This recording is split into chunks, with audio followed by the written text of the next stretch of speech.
Tell me what I'm doing wrong. Trying to find it back to your heart. Tell me what I'm doing wrong. But I faked it from the start. Get you on mine more than all of these others. And when I'm with you, baby, trust me, I don't want no other.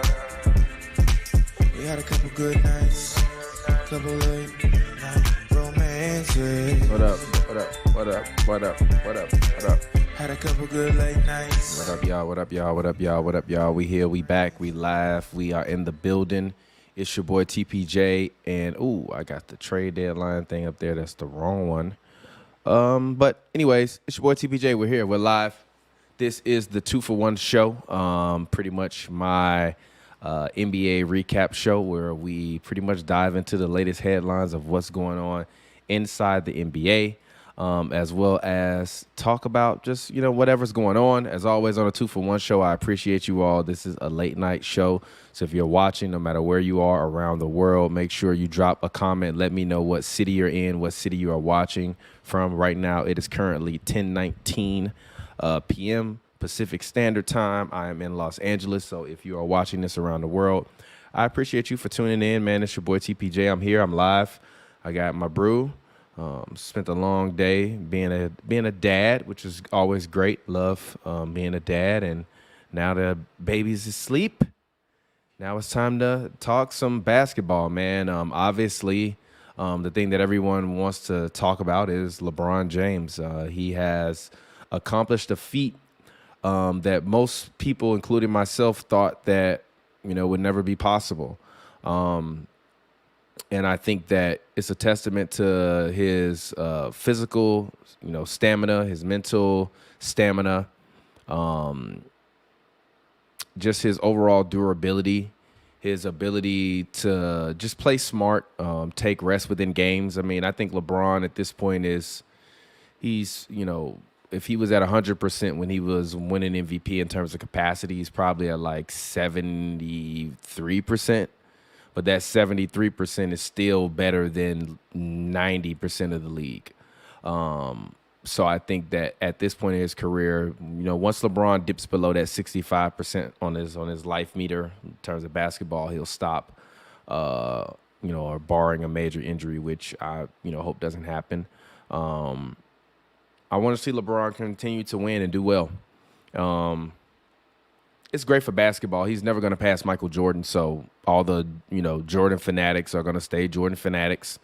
All the Magic fanatics will stay Magic fanatics, and so on and so forth. So, like, I don't really get too caught up in the LeBron James, like, is he the GOAT, is he not the GOAT? He's not my GOAT, so I don't really care. Like, I'm just being honest. He's not my GOAT, so I don't really care.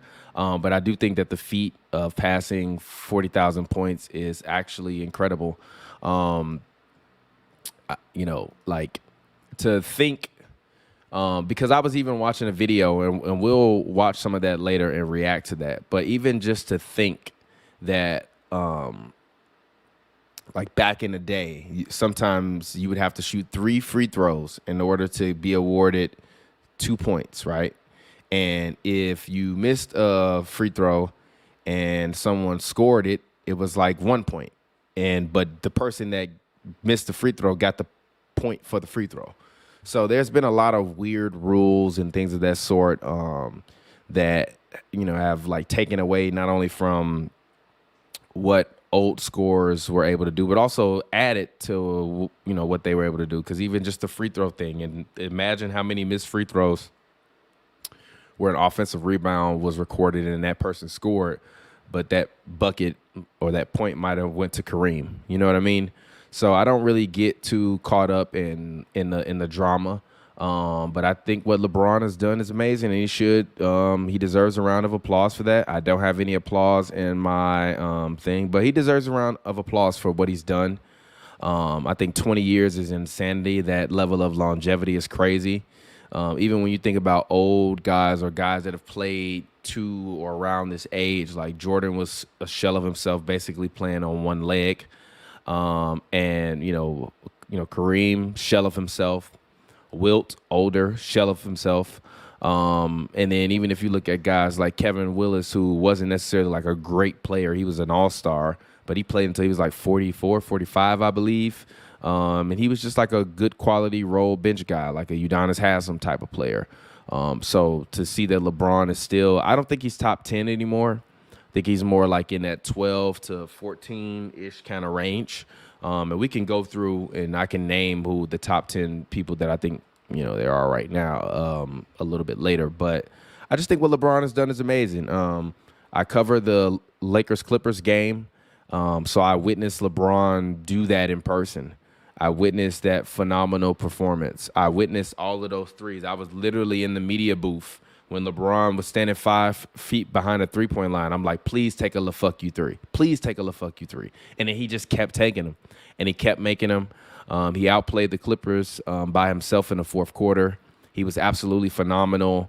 And I had only seen LeBron James play in person twice, and the last time I saw him play, he didn't really have a good game versus the Clippers. So to see a vintage LeBron James, virtuoso scoring performance in person, I'm definitely a believer. He's number 2 to me, but, I don't think there's anything wrong with being the second best to ever do something. Like if people regarded me as the second best podcaster ever, like they was like Joe Rogan number 1, TPJ number 2, I would be flattered. You know what I mean? So I wouldn't be upset like, no, I'm the best. Like I don't think I'm the best in the world, but I am one of the best to ever do it, if that makes sense. So shout out to LeBron, man. 40,000 points is crazy. Let's actually pull up what he's did. LeBron, according to StatMuse, he is the only member of the 27,000 points, 7,000 assists, 7,000 rebound club, the 28,000 point, 8,000 assists, 8,000 rebound club, the 29,000 point, 9,000 assists, 9,000 rebound club, the first member of and the only member of the 30,000, 10,000 assists, 10,000 rebound club, the only member of the 35,000 points, 10,000 rebounds, 10,000 assists club, the only member and the only person to ever score 40,000 points in the NBA, record 10,000 assists and 10,000 rebounds. So I think what LeBron has done for his career is like I remember, like I'm 33. I'll be 34 this year. So when LeBron was coming into the league, I was 13. I was like headed into high school. And I remember, LeBron being LeBron. Like, I don't really even know how to describe it other than, like, I just genuinely remember LeBron James being LeBron James. He's always been a virtuoso in terms of basketball. He was the biggest thing smoking back in 2003. He's still the biggest thing smoking or running right now. Even though I do think Giannis, in terms of brand, he will never be as big as LeBron. But I think in terms of this face of the league conversation that everyone has been talking about, I think Giannis is there. I just think that black people view Giannis as corny. So because they view Giannis as corny and they view LeBron as like cool and this hip hop kind of guy, Giannis doesn't really get the level of adulation that I think he deserves. Even like Doc Rivers mentioned it the other day, and we'll talk about the Bucks because we talked a lot about the Bucks, before in terms of their struggles. But overall, I just look at the landscape of hoops and of ball, and I'm like, Giannis is right there. I think people are looking for a new face of the league, but I don't really know why they are looking for a new face of the league. Giannis is literally right there. His English is much, much improved since when he first got started. I understand that they want the young guys like Shea and Luka and Wemby to be the face of the league, but if we're being honest, like Giannis still has 10 more years of basketball left if he wants to play. Like, I don't necessarily, let's see, how many points Giannis career points? Giannis has 18,999 points in his career. Giannis has played,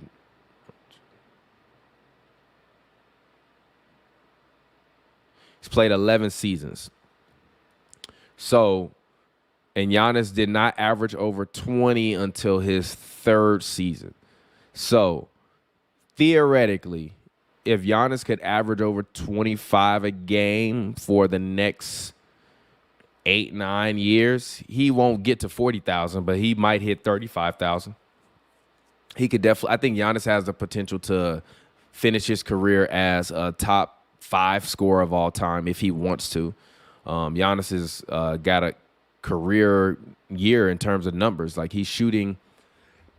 Excuse me. And Giannis might be the first person in the history of basketball to score over 30 points per game while shooting over 60% from the field. He's currently shooting 61.9%. He's currently shooting 61.9% from the field goal range. He's actually taking less shots than he took last year. He's actually taking 18.6 shots. That is tied for his second lowest since 2019. So I think to see what he's doing, is incredible. I mean, 2-time MVP, Defensive Player of the Year, 4th MVP voting 3 years ago, 3rd MVP voting 2 years ago, 3rd MVP voting last year, 6th MVP Defensive Player of the Year voting the past 2 years. He's been an All-Star. He's been first team All-Defense, first team All-NBA. So I think Giannis has the potential to maybe crack some of these. Let's see, actually, totals. Giannis total rebounds. Yeah, Giannis has the chance to, I believe, crack the. Actually, I take that back. The shit LeBron is doing is insane, bro. Like, even if I'm looking at Giannis will definitely score more than 27,000 points in his career. I wholeheartedly believe that.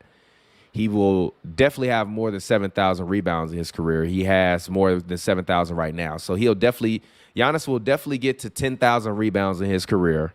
He'll definitely get to 30,000 points. But the assist thing is where LeBron is just insane because Giannis is putting up about 360 assists round about a year, averaging around like 5.5 assists. He has 3,751 assists in his career. So, I mean, maybe Giannis can meet LeBron in the 27,000, 7,000, 7,000 club. But, like, I think Luka will. Actually, let's look at what Luka's doing. Let's actually look at what Luka Doncic is doing. Luka Doncic. Let's look at what Luka's doing, actually. Luka in 6 seasons has scored. In 6 seasons, Luka has scored 10,000 points. He's grabbed 3,137 assists and 3,287 rebounds. Now, Luka might be the only one that could maybe catch LeBron because Luka's done this in 6 years, and Luka is still only 25 years old. So let's say theoretically Luka plays 15 more years, right? If he scored 10,000 points, or he basically had 11,000 points in 6 years, double that, that's going to put him at 21,000 in 12 years. By the time he's at 15 years, he's going to at least be at 25,000 points per game. I'm sorry, not per game. He's going to be at least at 25,000 total points per game. I'm sorry, he's going to be at 25,000 total points. Jesus Christ. And then you just add longevity.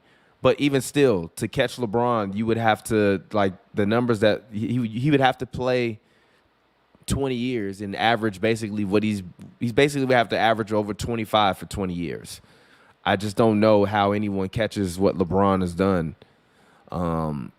And in terms of stats, he's a statistical god. There's no arguing that. He's a statistical god.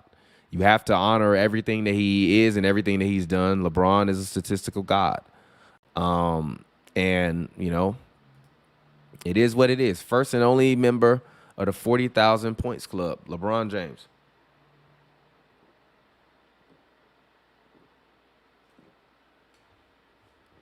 Sorry. That was actually very refreshing. I put an orange orange slice in a Bud Light. Tastes great. Don't drink and drive. Don't drink if you're under 21. But yeah, shout out to LeBron. Now, let's actually talk about the game. Lakers got smoked again. As you can see, the Joker put on a show. 35 points, 10 rebounds, 7 assists. Absolutely abused Anthony Davis and Rui Hachimura. Passing wizard. Jokic is just like, look at this. This is incredible. Like, what are you supposed to do with a guy that has that type of vision, that can rebound, that's as strong as a bear, that you don't want to fight, that has vision like Magic Johnson or LeBron James, and that can do this? Look at that. Backing down. Nope. Give me that. Easy pass. Most big men would have tried to take a hook shot or something. Nah, he's not doing that. I got a lot of respect for Nikola Jokic's game and the way that he is just able to abuse people and still utilize finesse. His level of finesse and the level of just ease with the ball and ease at everything that he's doing, it just makes it, like amazing to watch. And I've actually watched Jokic play, I think maybe 4 or 6 times in person. Every time it's incredible. You're like, how is this guy doing that? So this is wild, by the way. Jokic to AD, he's smacking that man. Lakers fans have been, by the way, Lakers fans need to leave Darvin Ham alone, bro. Lakers fans got to leave Coach D Ham alone, dog. For real, bro.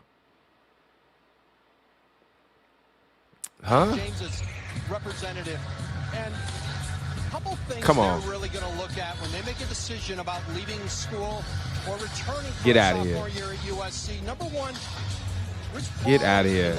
Man, all right, look. Bronny. Mad respect, G. It's not happening, brother. And if it happens, it only happens sheerly off of nepotism. And I see nothing wrong with black nepotism. I think black nepotism is beautiful. When black people are able to give each other opportunities, it makes my heart smile. All right? It makes my heart smile. So I feel bad for Bronny because he had the heart issue. But we got to stop this, bro. There are real high-level college athletes that are ready to go pro. We need to stop this. It's ridiculous. It's ridiculous. And it's no disrespect to Bron, no disrespect to Bronny. But let's just be real. Like, people complain about Thanasis, and you could argue if Bronny is better than Thanasis. I don't know. That we will never know. But we can clearly see that, like, this kid is having a tough time getting minutes in college. What makes people think that he's ready for the league? And I get it, LeBron, you want to play with your son, and it's value in that. It's something you can't put a price on. But at the end of the day, we got to stop it. Like, for real, we have to legitimately stop it, because this is it's getting to the point where it's farcical. And like I said, I don't want to sound like I'm coming down on the kid, because I don't dislike Bronny. I got no hate for him. But it's like, to me, he already was not a pro player coming into USC. And I think, given the issues and the time, I just don't know. So let's go ahead. Let's move on, actually. And let's go ahead and hop into the NBA. Uh-oh, we got a guest here. Uh-oh, somebody actually decided to call in. What's good, brother? How you doing tonight? Welcome to the 2-for-1 show. You're here live with your boy TPJ. What's good, bro? What's good, TPJ? Shout out to my guy Rose Courts, man. How you doing, man? Talk to the people. Let them know who you are, where you are, what you from, what you do. What's going on? Rose Courts, you know what I'm saying? Big basketball fan. I said it in another stream. Been following TPJ and Tavi for a grip and a half. You know what I'm saying? You was the one that was saying that you followed us for since I forgot. I'm like, were you 14? Nah, since like 2014. Yeah, shout out to you, bro. Since the beginning. Shout out to you. Probably like the beginning for y'all? Nah, 2016, but still. Was that the beginning for y'all? 2016 is when we started. Oh, okay, yeah. So, So definitely yeah, during so like since that Cavs 2016, run. yeah. Well, basically, we started the show that November after the Cavs beat the Warriors because I was so mad Yeah, at yeah. them for at the Cavs for winning, the Warriors for losing, and Pavi was so happy, and we Real argued about it quick. the whole summer. He was like, "Man, we need to record this. Let's make a podcast." I'm like, "What you want to call it?" Like, man, I just want to drink beer and talk about basketball. We call it Hoops and Brews, and literally, that's the rest is history. Bro, that's so real. That's literally like every conversation with your dudes, and you having them sports conversations going hard, and y'all Hmm. really decided to make something happen. So that Yeah, shit is awesome, bro. for sure, But for yeah, sure. Appreciate it. yeah, What you want to yeah. talk about? Man, I kind of feel like like I said, I'm from Ohio, Midwest shit. I feel like you know, LeBron getting the scoring title is a big deal, and obviously it's like a big statement, you know what I'm Hmm. saying? But as somebody that's followed his career, I really feel like that 40, 10, and 10 is so aggressive upon the stat books, you feel what I'm saying? That is really like that's a whale, you feel what I'm saying? Like that's a whale stat to have. Yep. Bron has a triple double with the 40K. Like Yeah. that's never been done. Is there Yeah. somebody with 30, 10, and 10? No. Hold on. Wait a minute. I actually have the graphic I was just had on the show. Here we go. Look, this is this is the graphic. So LeBron is the only player to ever do all of this. To ever score 27,000 points, 7,000 assists, 7,000 rebounds, 30,000 points, 10,000 assists, Yeah, 10,000 rebounds. Like now, I will say this yeah. because he caught AIDS and he only wound up playing, which was really like 11. He really like a real actual Magic Johnson was for Magic. like 10 years. Mm-hmm. Magic numbers is damn near like, hold on, let me see if I can find them and pull them up just so that way we can be looking at the same thing. For If you sure. look, oh hell no, I ain't trying to look at his coaching record. I'm sorry. Because you know how like on Basketball Reference, if somebody coach or whatever, they have all different records. Right. But if you look at Magic Johnson's numbers, Magic Johnson for his career in that many seasons, where the hell is the totals? Oh, totals. Magic has 17,000 points, 10,000 assists, and 6,559 rebounds. So if Okay. Magic would have played when did Bird retire? Like I'm sorry. Technically, Magic was drafted in '79. So if Magic, which even when he caught A's, he was still in peak physical form. He had just went to the fucking finals. Right. So let's say Magic plays another 8 years. Magic probably would have 25,000 points, 15,000 assists, and like 9,000 rebounds. He would probably, but do you understand what I'm saying? Like that's Yeah. how That's how. insane the Yeah. numbers that LeBron has been putting up actually is. So like, I've been a very staunch like non-LeBron James supporter for my entire hoops and brews career, but you know it kind of after a certain point you just kind of got to let go. But also, as I said to open up this show, LeBron will never be better than Michael Jordan to me, and that's okay. That's okay. Yeah. But also, as I said, he's number two. I don't think you can't argue that you cannot argue that there is a basketball player that has existed other than Michael Jordan that has been a better all around basketball player than LeBron James. And no disrespect to Cap, but Cap couldn't do defensively what Michael Jordan could do defensively. Because Yeah. Mike could go and he could guard 1 through 3, and he's an all NBA first team level defender while giving you 30 to 35 a night and 5 assists and 6 rebounds. And usually gonna give you a half a block or near a block while giving you 2 to 3 steals a game. Like what Cap did was absolutely amazing. But if we want to talk about the greats athletically, Cap and him don't compare. If to me personally, I know he didn't win as many rings as Jordan or LeBron, but I even have, if we talking about greatest basketball players of all time, I have Wilt Chamberlain. Like it's a video that I'm gonna play and I'm gonna go through a little bit later on the show that I'm gonna react to live. But it's called "How the NBA Made Scoring Easier," and it talked about basically how like during the 50s, 60s, 70s, and 80s, to start out, you can only dribble on top of the ball. Then they allowed you to dribble on the side of the ball. Now you can literally cup your hand all the way underneath the ball. Before, literally in the 70s and 80s, if the offensive player initiated the contact with the defender, it was called offensive foul every time.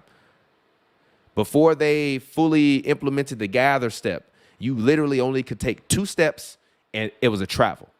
Before, if you fumbled the ball, like, you know how people would be like dribbling and the ball might get loose and they fumble it away, that would be called a travel. So like, it's so much stuff that I'm for real. It's like, even you know how big men back each other. I'm glad they took that shit out. Yeah. Like, you know how the big men back each other down? Yeah. Kareem wasn't even, like, they were not able to do that at all back then. Like, if because of the defensive rules, you could set up things a certain ways back then. But physical contact was like, people talk about, and even the video talks about it. People talk about physical contact in the NBA being a big thing. Physical contact and physicality wasn't really a thing until the 80s and the 90s, when they relaxed all the physical contact rules that they had, because they started getting so much TV viewership. They were just kind of letting whatever happened go because they wanted kind of the flow of the game. But if you look, and he literally broke down for 30 minutes all of the different rule changes that they made in basketball to make it easier. And it's definitely, now I will say this, Wilt Chamberlain's points were way harder to score than LeBron James' points. All right. No. Listen. I'm gonna tell you why. Yeah. And then I'm gonna tell you why. Yep. Because I bet you didn't know that Wilt Chamberlain used to dunk all his free throws. I recently heard that. And they changed the rule because he was the only person that could literally jump from the free throw line and dunk. That's insane. Was this a running start? Yes, but back then it didn't matter. You just had to shoot the ball. Back then you could jump on your free throws, and you could take a couple step gather and shoot from the free throw line. But they literally changed the rule so he could not dunk from the free throw line anymore. Like, back then, he couldn't back anyone down. If he made contact, like really in his prime, if he made contact with a defender, now Harden and Kawhi and even LeBron lean into people and get these fouls, they couldn't do any of that back then. So if you get in buckets, you literally just gotta get buckets with none of the physicality if people want to talk about the game of basketball being physical and players not being able to play, if you want to talk about the 80s and the 90s, cool. But before the 80s and the 90s, the game was not that physical because it was refereed refereed very, very ticky-tacky. So like his buckets was way harder. And they didn't have 3 seconds in the key back then. They didn't even have a lane when he started. Yeah, that I've seen them old courts. I'm not disrespecting what LeBron has done. I'm just saying that LeBron will never be my GOAT, but guys like Kareem, Wilt, Mike, and even Magic and Bird as well have the ability to forever be in that conversation. So no matter what LeBron does from this day forth, he's always going to still be where he is to me in that conversation. You can go ahead.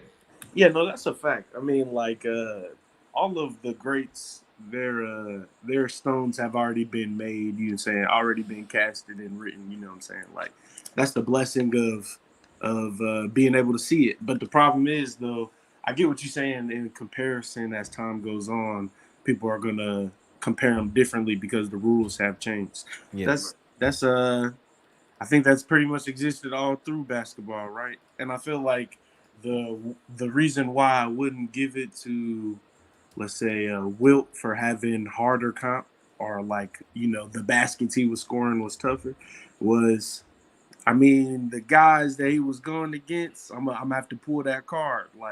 I'm gonna have to say that they were not on the athletic level of Wilt fucking Chamberlain, Mr. Olympic level athlete. I don't believe it. So I just don't think that they had the ankles, the mobility. But my question is, the jump. My only argument to that is, who's on the level athletically of LeBron? Nobody ever. Okay, that's fair. Hey, but ever no one has ever had the physical endurance, the health, and the athleticism that LeBron, have you ever seen LeBron in person? Never seen him in person. Okay. Actually, Massive human being, I'm sure. massive human being. He's not. Yeah. What do they got him listed at? Like what's he listed as? 6 what? 6'9", 6'8", somewhere in there. LeBron is like real solid ass 6'10", close to 6'11", no cap. Man. Hold on, wait a minute. Hold on. I'm finna play this for the fans. Hold on, wait a minute. Yep. For all you LeBron fans. I was at the presser the other day. Bron walked by me. I was recording on my phone. He looked at my phone. Bron being nosy. Nosy Bron. Nosy Brown is crazy. No, for real. Man, look clean in my phone. Look, clean in my phone. Right. Don't know what I could be having on here, bro. Exactly. Nah, but what I will say though is, the level of basketball that's being played in today's NBA, right? And people will say it's like lack of defense, but this last game that we just watched, right? You watched that whole thing, right? Nuggets Lakers. No, I honestly I watched up until LeBron scored the 40,000 points, and then I went to go have dinner with my family. Okay, that's right.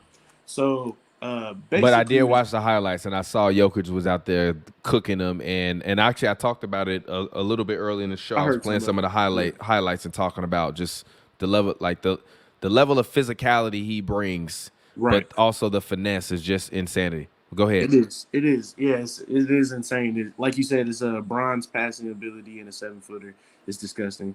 And I would say even he be doing some passes where I'm like, well, nah, Bron could probably still make it, but you know what I'm saying. The thing that I would say, though, is the level of basketball that's being played, let's say by the 15th man, by the 12th man, all the way through the 6th man, is at a level that is unmatched in NBA's past. And I feel like this era should get credit for that and not be taken away.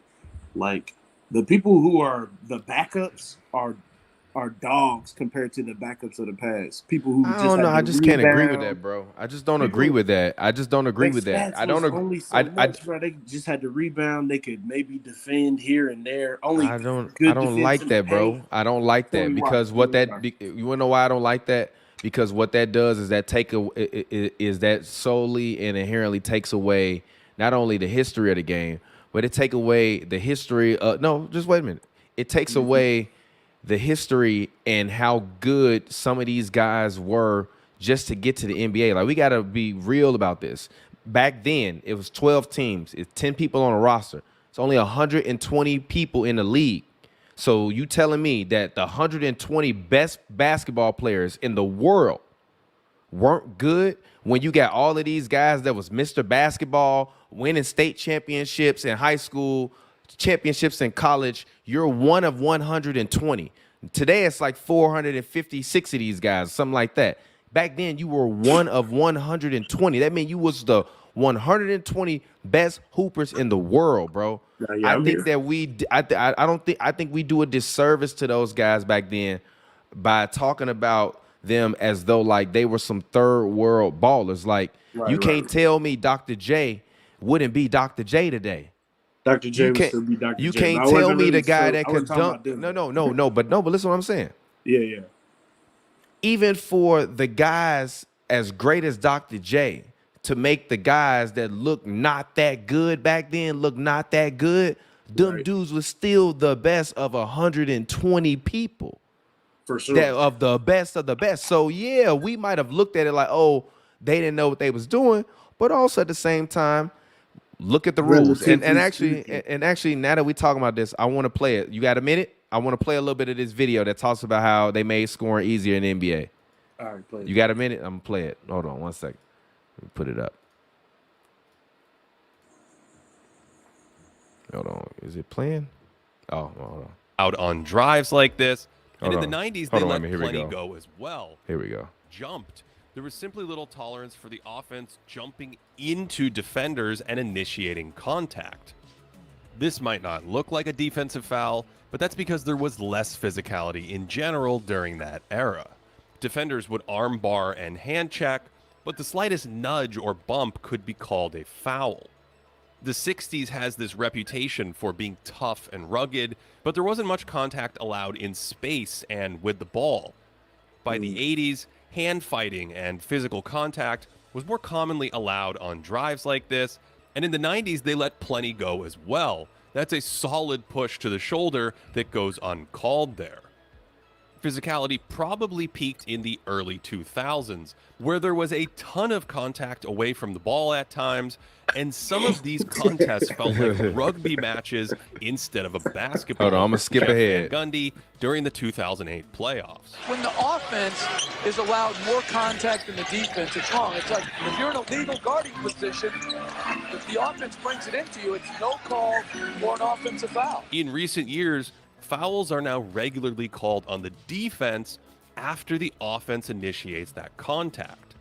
This happens a lot on drives, dropping So a everybody's shoulder into scoring the more. defender to create contact, and often earn the offense free throws. Sometimes this comes in the form of veering back into the defender, running alongside the ball handler, although the league made it a point of emphasis to call these offensive fouls in 2022. But there were no shortage of defensive fouls this I got a year question after for this. Go ahead.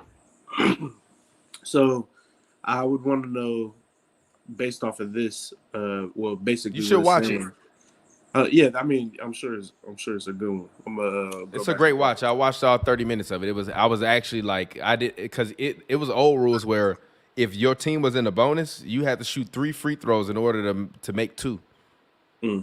It also was another rule where if you missed a free throw and your teammate got the rebound and scored, it counted as 1 point, but it counted as your point and not their point.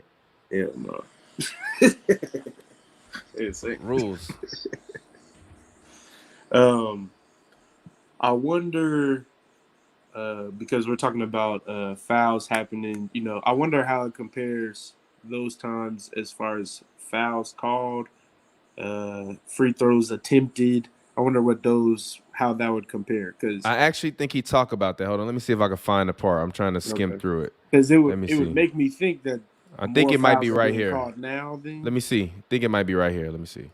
At some point in the 2000s, as more physicality was allowed, offensive players could do more with their off arm without having it called. Watch Steve Nash's right arm keep the defender at bay here, and instead of a foul, it's a layup. By 2022, the scales had tipped enough for this play. Oh, to be here we called. go. No, it's right here. That Here we go. earned him 2 free throws. Okay, here we go. Let's watch this. Very Let's watch this arm. full minute real quick. And at this point, And then the he gonna arm talk can about the free really throw be thing. Anywhere, this play was a defensive foul. Trey Young feels the defender getting close, so he just rips and flails to draw a call. This was actually turned into a non-call on review. And in a Hall of Fame level sequence, Joel Embiid tries the rip through multiple times and ends up throwing the ball off the defender. All this ripping through has spawned the off-arm hook, where the offensive player hooks the defender's arm instead of gathering the ball in a natural motion. And again, this was being called a defensive foul until 2022, although this year we still saw some of the most incredible fouls in league history. Harden trips and rips into the defender while falling over. Bro, Harden and all ladies over and this gentlemen, video. that earned him 2 free throws. To say we've come a long way from He's the a days merchant. where this was called Look. an offensive foul feels like an understatement. Players are now playing with their hands literally clasped behind their back to take away the target of the rip through.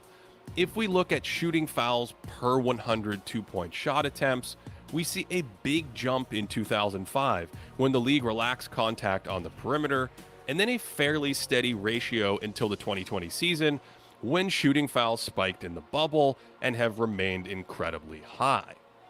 Meanwhile, the dribbling and traveling changes have helped suppress turnovers. Yes, strategy and skill development play a role in this entire story, but the rules also make it easier to maintain possession now compared to the 80s or the 60s. So there you go. He talked about it right there. So I mean, as you can see, like I'm not knocking LeBron's points. I'm not saying it all, because honestly, even watching that video, I was like, damn, Kareem probably got an extra 100 points off of like someone else scoring off of a missed free throw. You know what I mean? Right. and him getting the point for that. So I'm not complaining about LeBron's points, but I do think that with the league making it this easy to score, like, to me, points don't necessarily mean you're the GOAT. But I will say this, like, I think it's LeBron's last run, and if he can pull off one more ring, then we can have that conversation. But also, I don't think he's the best player on the Lakers anymore, so it's hard for me to really, like, in my mind, really act as though LeBron is to me, LeBron is the driving force of the Lakers because he's LeBron, not because he's the best player on the team. Are you having technical difficulties? Or I hear you. I think it might be your connection. Yeah, if you want to, you can pop out and pop back in if you want to, because sometimes it be like that with the cell phones. So yeah, just pop back in, pop back out. But has the NBA made it too easy to score? I don't really know. I think 200 points in an All-Star game is ridiculous. But I think they had to do something. Just to keep the level of interest. Like, even if this rules video that I'm talking about, which is called, the name of the video is How the NBA Continues to Make Scoring Easier, is by Thinking Basketball. It's just a really interesting take, and you just really get to see how the game has really, really changed. But I think that the 2000s, they went a little too far with the physicality. Like, it was a game with the Pacers where it was 33 seconds left in the game, and the score of the game was 65 to 69. That's like a first half in today's basketball. Now, again, too far, it's hard for me to really say. But I think that, the league is going to do what the league is doing. I don't know. I think it was Gilbert Arenas who said, he's like, the NBA is not basketball, it's entertainment. And I agree with that. It's not basketball. I mean, well, it is basketball, but it's not the purest form of basketball. To me, the purest form of basketball is the way that they play it in FIBA. But that's also why the games are slower, the pace of it is slower, and it moves slower. Cam Buford, call in. Call in, Cam. I'm gonna text you the link. Talk to me if you want to. Cam says, focusing on scoring certainly impacted the game we see. Yes, I agree. It impacted the game we see greatly. And it impacted the game the way we see greatly because of the fact that it takes away from all of the nuances and the things that make the NBA special. And to me, like, if it's just about points and it's not about the hustle and it's not about the grit and the grind and really trying to focus on getting the basketball in the hoop, and stopping and playing good team, I don't really know what we're looking at as a product. I think it'll get a little too cartoonish, and that's really my biggest fear. And honestly, I'm going to say this, and I have a hot take, and I'm ahead of the curve with all of this stuff, but I actually have a real hot take. And I know that NBA Twitter is going to get upset at me. And some people in women's basketball are going to be like, oh, he's this or he's that or he doesn't. I don't want to hear any of that. I got friends that are WNBA players. I root for the WNBA. I want the WNBA to be successful. I watch the WNBA. I know what's going on in the league. But I have a hot take. And my hot take is that women's basketball will catch men's basketball in popularity by 2030. Let's pray we're all around, especially with all of the craziness that's going on in the world. But I think when you look at what Caitlin Clark is doing, she's definitely going to Indiana. The Fever's ticket prices have doubled since basically she announced she was joining the draft. I believe Angel Reese will declare for the draft. I believe Cameron Brink will declare for the draft. It sucks Paige Beckers didn't declare for the draft. I think that she made a very large mistake not declaring for the draft this year. She might be the number 1 or number 2 pick next year, but I just pray for her health and just her game. Like, I think a lot of these college players, like, the money you make on NIL is great, but you're taking a big risk not going to the W and doing what you need to do at the W.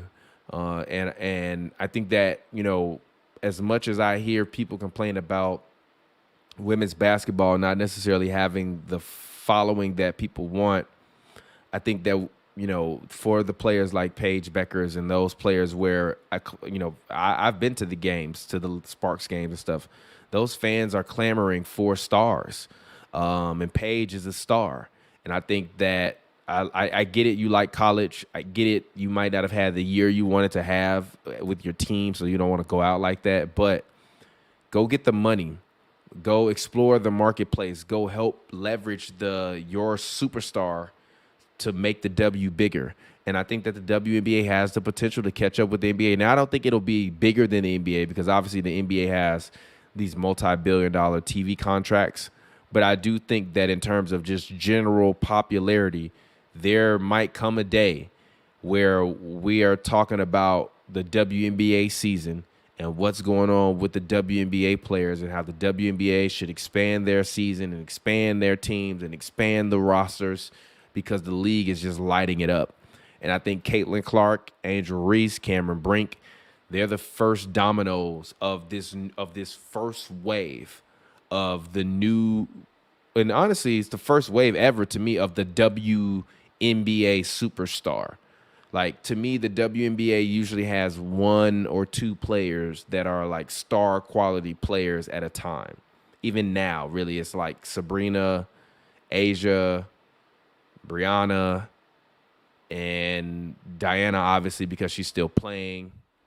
But other than that, like, the W doesn't have a ton of stars that are just jumping off the page, that are doubling ticket prices. And I think Angel Reese is a star. I saw a photo of a little, of a little white girl. She was a toddler. She had one of her pants legs rolled up, and she said she did that because Angel Reese did it. And the mom posted the photo. And I think that's the true power of what women's sports and women's basketball is and can be. And I think that the level of competition to me is actually, women's basketball is much more competitive than the NBA is. But the NBA is a much more exciting game to watch because of the athleticism of the males and the way that they can fly through the air and do things in the air. Because even as, you saw with Sabrina shooting against Steph, the women can shoot just as good as the men. I think their dribbling and the ball handling is actually better than the men's in the NBA. I think the men in the NBA have more dribbling moves, but I think the women in the average WNBA player is a better ball handler than the average NBA player. And I think that the average WNBA player is a better finisher under the rim with finesse than the average NBA player. So I just think you need some stars. And I think that the WNBA has a huge chance to really step up and become a really impactful league because the level of competition is high. But we have another guest coming into the 2-for-1 show, my main man, Mr. Cameron Buford. What's up, my guy? How you doing today, brother? What's good? Mr. Voice of the Fans. Talk to the people, let them know who you are, where you're from, what you represent. voiceofthefans.org. You can follow me every week. We do our podcast, Voice of the Fans, every week. Me and Cleavon. You can find our content in one place now. In one place, TPJ. Voiceofthefans.org. Voiceofthefans.org. We give you articles, articles on community involvement, up to date sports articles. Our podcast, you can links to our podcast is there with the host of videos that we've done over the past years, man. So you can check us out, voiceofthefans.org, voiceofthefans.org, press for us site where you can find all of our content. Yep, and special shout out to Cleavon, Mr. Cleavon Steele. He sent me a copy of his book to read and check out. I just got it today. I started reading it. It is great so far. I look forward to finishing this, and I thank him for this special autograph copy. He left a special note. He said, HNB Media crew, thanks so much for taking the time to read my book and all of your help with Voice of the Fans podcast. Hope you enjoy. Cleavon. Thank you, Mr. Cleavon Steele. Appreciate autograph it. Copy. Links to the books are also on the website as well. Yes, please go get that and enjoy it. So, Cam, what you want to talk about tonight? I'm surprised you up. Yeah, man, I was turning in and saw my guys went live. I don't get the updates no more, so I had to just chime on like a regular dude, and just want to tune in. Oh yeah, yeah. Yeah, when I do this show, I usually just do it and let the fans call in and talk to me if they want to, rather than it being just like us. Because really, this is like my one-man band show where I just want to talk and get my shit off. So I just usually let the fans call in, and if I see one of you guys texting me or whatever, I'll send you guys a link. But what's up? What you want to talk about? I've been talking about LeBron. Has the NBA made it too easy to score? And do you think we'll ever see a player that will? We have some LeBron James stats. I'm going to show you this stat, which I'm sure you might have seen it. But do you think that there will ever be a player that will be able to get anywhere near this conversation? TPJ, it's going to take Kevin Durant is the closest, right? And Kevin Durant is like 5 years behind him on the pace that he's playing right now. That's bananas. That is absolutely bananas. For a player to pass him, it's going to take them to average, 27 points for 20 straight years? Yeah, absolutely. I think the only person that can do it is Luka.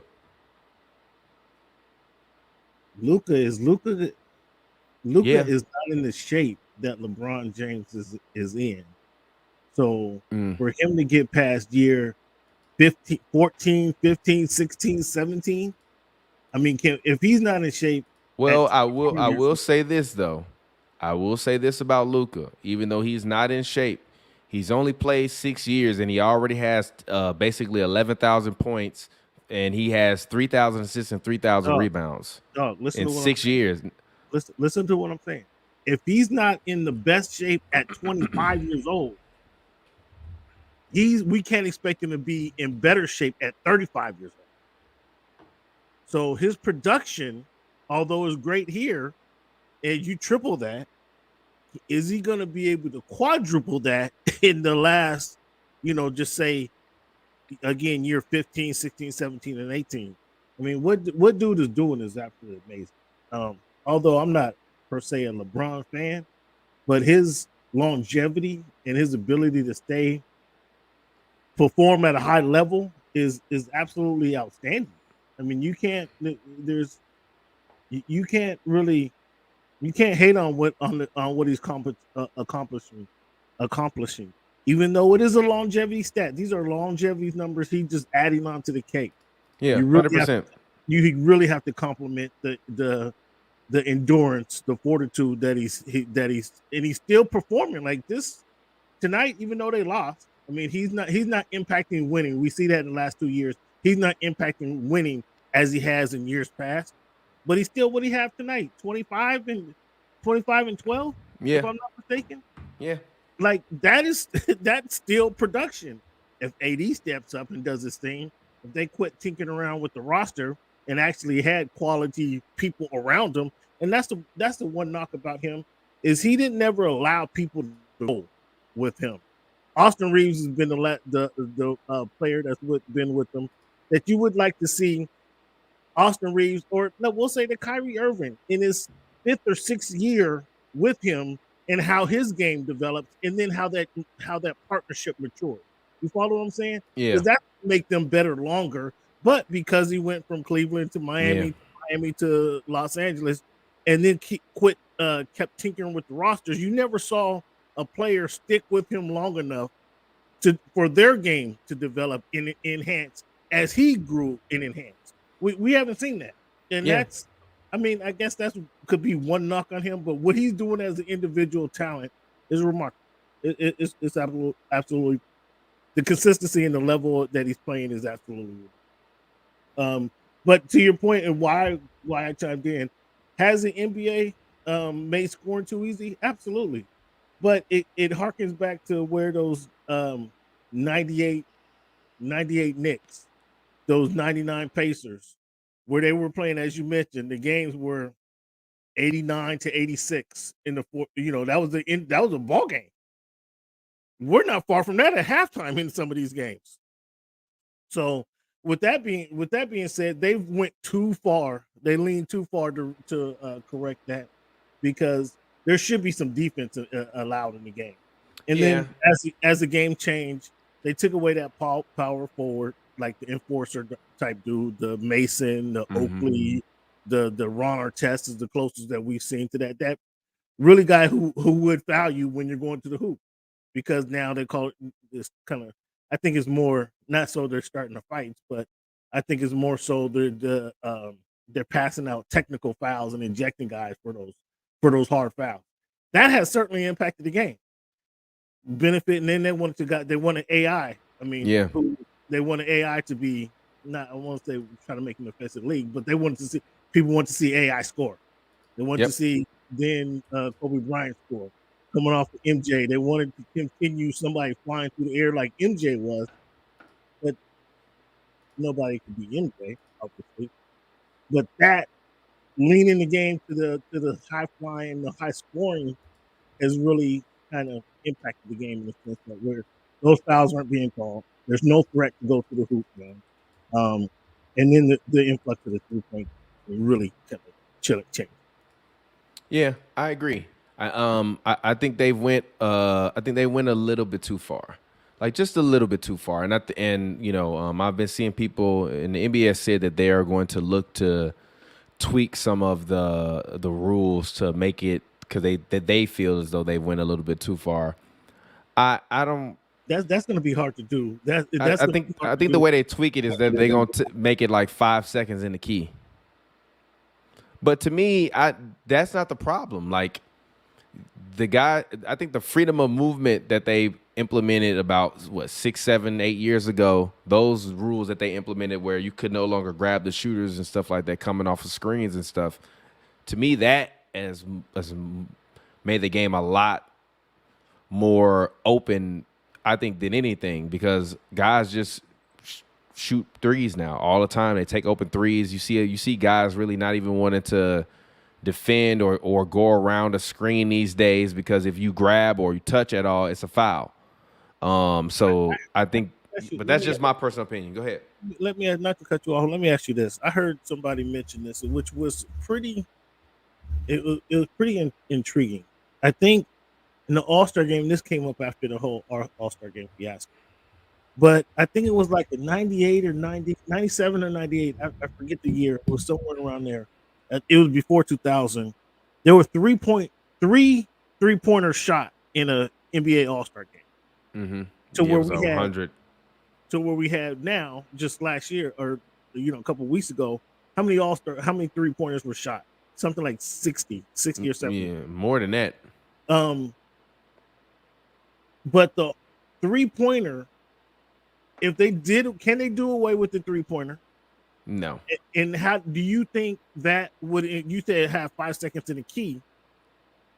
If they did away with the three-pointer, now you guys don't have to worry about, they can just, that 2-point shot could be a 15-footer or a 27-footer. It doesn't matter. If they did away with the three-pointer, would that put more emphasis on low post scoring or scoring around the paint? It would, but I don't think that they would do it just because then you eradicate Steph Curry and the magic that he's created for you. Like, he's created an entire generation of athletes that are coming in that are looking for that shot.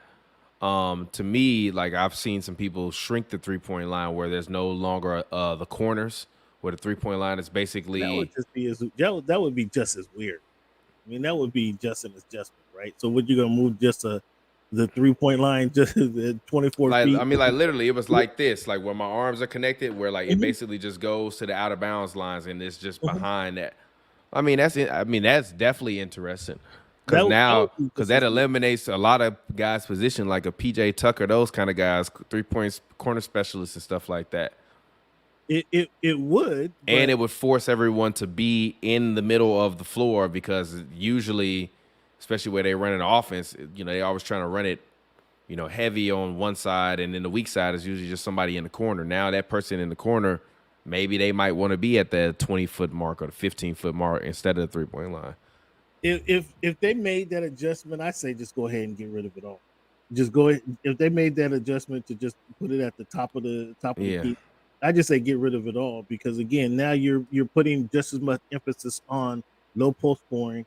That brings back that low post, that power forward or the center who actually has a post game, because obviously the NBA is size matters. Mm-hmm. So if Wemby develops this drop step over up and under, like he becomes even more dangerous. But it's because of what you mentioned. Historically, what we've seen Steph Curry do is crazy. Reggie Miller that eliminated the 3-point shot. I just don't see that.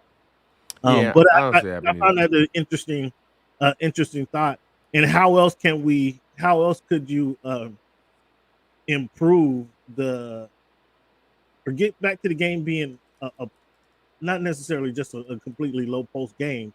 How can you bring back the importance of that low post game? Because right now it's all about 3-point shooting, and that they had kind of overarchingly try to correct the defensive struggles that we've seen in the late 90s to now let the game be more open with the Allen Iversons, Kobe Bryant, and what we see LeBron just played right into that. So, okay, you're not going to call points when I'm going to the hole.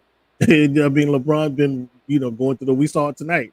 Him drive, take the ball from the rebound, grab the rebound, and because nobody actually, to his credit, nobody actually gonna get in front of the 6'9", 260-pound dude. 6'10", 280 and draw the foul. Yeah, he definitely knows 6'9". He big as hell. He just gonna go right to the hoop and lay it in left or right, and it's wild.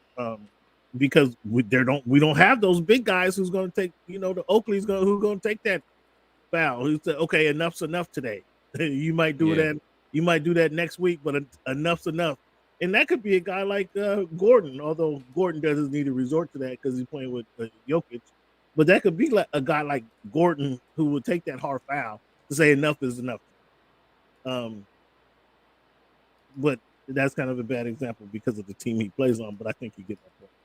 Yeah, no, I definitely get the point. It makes sense. But actually, one thing I want to talk to you about real quick, speaking of this, is Gilbert talked about took away aggression. Mm-hmm. They took away aggression What do you think about this? Open up the Euro League. When they first started getting here, it was too rough for them. Mm-hmm. And they didn't make it. They didn't make it, right? So eventually, they softened the rules. They didn't soften the rules for the Americans. They softened the rules to open it up international. Yeah. So when they're saying the Euros is going to run the league in the next 5 years, why do you think that? More threes, passing, cutting. This is not our league. This is not the American style. This is the Euro style. So, drive in, suck the defense in, pass the ball to the three-point line. It's a three-point shooting league because they're copying Euro style. Suns, right?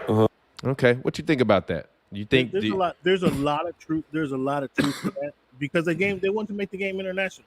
Yeah. They want to make it more an international game and appeal to not just Americans. So yes, they made some tweaks to the game.